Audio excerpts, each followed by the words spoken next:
वीर बाल दिवस पर नई दिल्ली में भारत मंडप में राष्ट्रीय कार्यक्रम का आयोजन। पीएम मोदी शामिल हुए, बच्चों से संवाद किया। दिल्ली के विज्ञान भवन में वीर बाल दिवस कार्यक्रम। राष्ट्रपति ने 20 बच्चों को प्रधानमंत्री राष्ट्रीय पुरस्कार से सम्मानित किया। बिहार के युवा क्रिकेटर वैभव सूर्यवंशी को भी प्रधानमंत्री राष्ट्रीय बाल पुरस्कार मिला। 14 साल की छोटी सी उम्र में वैभव ने क्रिकेट में कई रिकॉर्ड अपने नाम किए। वीर बाल दिवस के मौके पर दिल्ली स्थित श्री बंगला साहिब गुरुद्वारा पहुंचे बीजेपी के राष्ट्रीय कार्यकारी अध्यक्ष नितिन नवीन। गुरुद्वारे में मत्था टेक अरदास की। मनजिंदर सिंह सिरसा भी मौजूद रहे।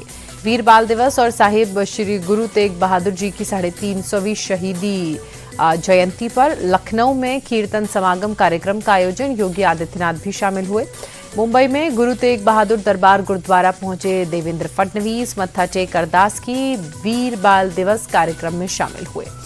फतेहगढ़ साहिब पहुंचे सीएम भगवंत मान। गुरुद्वारे में मत्था टेक अरदास की। कहा, फतेहगढ़ में छोटे साहिबजादों की कुर्बानी की मिसाल दुनिया में कहीं भी नहीं। इस कुर्बानी की कहानी आने वाली पीढ़ियों तक जरूर पहुंचनी चाहिए। जयपुर में चौमू में उपद्रवियों के खिलाफ पुलिस का एक्शन। कई आरोपियों को हिरासत में लिया। पुलिस ने इलाके में फ्लैग मार्च निकाला। जयपुर में मस्जिद के बाहर बड़े पत्थरों को हटाने पर विवाद हुआ। समुदाय विशेष के लोगों ने बवाल काटा। पुलिस पर पत्थरबाजी भी कल रात को की। हालात पर काबू पाने के लिए पुलिस ने लाठीचार्ज किया। आंसू गैस के गोलों का इस्तेमाल किया। इलाके में भारी संख्या में पुलिस बल की तैनाती। कल सुबह 7 बजे तक अस्थायी रूप से इंटरनेट सेवा बंद।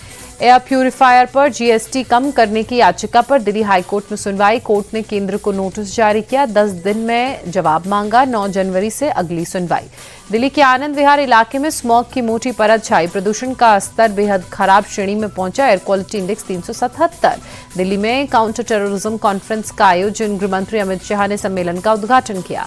बीएमसी चुनावों के लिए बीजेपी और शिवसेना शिंदे गुट में सीटों का बंटवारा फाइनल। सूत्रों के मुताबिक बीजेपी 140, शिंदे गुट 87 सीटों पर चुनाव लड़ेगी। यूपी बीजेपी के अध्यक्ष पंकज चौधरी ब्राह्मण समाज के विधायकों की मीटिंग को लेकर सख्त हुए। किसी तरह की नकारात्मक राजनीति का शिकार नहीं होने के लिए कहा। सौरभ भारद्वाज समेत आम आदमी पार्टी के 3 नेताओं पर दिल्ली में एफआईआर दर्ज हुई। धार्मिक भावनाओं को आहत करने का आरोप। सेंटा के अपमान पर महिलाओं ने दर्ज कराई शिकायत।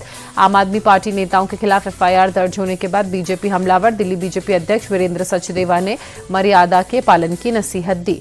टीएमसी से निष्कासित एमएलए और जनता उन्नयन पार्टी के संस्थापक हुमायूं कबीर का बड़ा बयान। कहा, 2026 में चुनाव में किंग मेकर नहीं किंग बनूंगा। बंगाल में मुस्लिम सरकार बनेगी।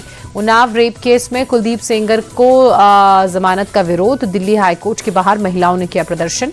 उपेंद्र कुशवाहा के भोज में आरएलएम के 4 में से 3 विधायक नहीं पहुंचे। पार्टी में बगावत की अटकलें तेज हुई। उपेंद्र कुशवाहा के भोज से विधायकों के गायब रहने और नितिन नवीन से मुलाकात पर पार्टी की सफाई। कहा, शिष्टाचार भेंट थी, व्यस्तता के कारण पार्टी में नहीं पहुंचे। तेज प्रताप यादव ने अपनी जान को खतरा बताया। गृहमंत्री सम्राट चौधरी को पत्र लिखकर सुरक्षा बढ़ाने की मांग की। पार्टी से निकाले गए प्रवक्ता संतोष रेणु यादव पर जान से मारने की धमकी देने का आरोप लगाया।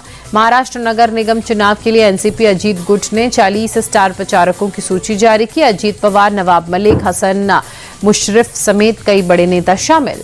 बुल्ढाना में नगर अध्यक्ष का चुनाव जीतने पर कांग्रेस नेता ने उड़ाई नोटों की गड्डी। सोशल मीडिया पर वीडियो वायरल। इलाके में चर्चा का विषय। शुभेंदु अधिकारी ने बांग्लादेश में मारे गए हिंदू दीप चंद्र दास के पिता से बात की। 18 दिसंबर को कट्टरपंथियों ने पीट कर की थी हत्या। पुरी में जगन्नाथ मंदिर के पास विश्व हिंदू परिषद और बजरंग दल की रैली। बांग्लादेश में हिंदुओं पर हो रहे अत्याचार के खिलाफ विरोध रैली। बांग्लादेश में हिंदुओं पर हो रहे अत्याचार पर विश्व हिंदू परिषद ने चिंता जताई। मामले में यूएन के हस्तक्षेप की मांग की। बांग्लादेश में हिंदुओं के खिलाफ हो रहे अत्याचार पर कांग्रेस सांसद इमरान मसूद ने कहा, बांग्लादेश भारत विरोध का अड्डा बन रहा है। धर्म के नाम पर उत्पीड़न हो रहा है। हमें प्रभावी कदम उठाने होंगे। बांग्लादेश में हिंदुओं पर हो रहे अत्याचार से भड़के बाबा बागेश्वर। देश के हिंदुओं को एकजुट होने का आह्वान। जम्मू कश्मीर के अनंतनाग में स्पेशल ऑपरेशंस ग्रुप का तलाशी अभियान। मीर डंतर इलाके में बैरिकेडिंग कर आने जाने वाली गाड़ियों की चेकिंग की गई। मंगलुरु में 39 साल की महिला नर्स की हत्या। गला रेतकर हत्या करने की आशंका। आगे की जांच में पुलिस जुटी। नोएडा में फिर दिखा रफ्तार का कहर। नाबालिग ने थार से सड़क पर कोहराम मचाया। कई लोगों को टक्कर मारी। हादसे में 2 लोग घायल। पुलिस ने जब्त की थार। उत्तर प्रदेश में बांग्लादेशियों की धरपकड़ जारी। कानपुर में पुलिस ने ट्रेन से 3 बांग्लादेशी नागरिकों को पकड़ा। लखनऊ में राष्ट्र प्रेरणा स्थल से गमले की चोरी। गाड़ियों में गमले उठाकर ले जाने का वीडियो वायरल। कल पीएम मोदी ने किया था उद्घाटन। हजारों की संख्या में सजावट के लिए रखे गए थे फूल और गमले। पुणे में शराब कारोबारी के घर पुलिस की रेड। 1,85,00,000 रुपए बरामद। भारी मात्रा में अवैध शराब जब्त की गई। जबलपुर में एसटीएफ की बड़ी कार्रवाई। अंतर्राज्यीय ड्रग तस्कर नेटवर्क का पर्दाफाश। 6 क्विंटल गांजे के साथ 2 तस्कर गिरफ्तार। नकली घी के खिलाफ राजस्थान में बड़ा एक्शन। चूरू में नकली घी की फैक्ट्री पर एंटी गैंगस्टर टास्क फोर्स का छापा। 7500 किलो घी जो नकली था वो जब्त किया गया। केमिकल भी बरामद हुआ। भारत और श्रीलंका विमेंस टीम के बीच तीसरा T20 मैच आज तिरुवनंतपुरम में शाम 7 बजे खेला जाएगा।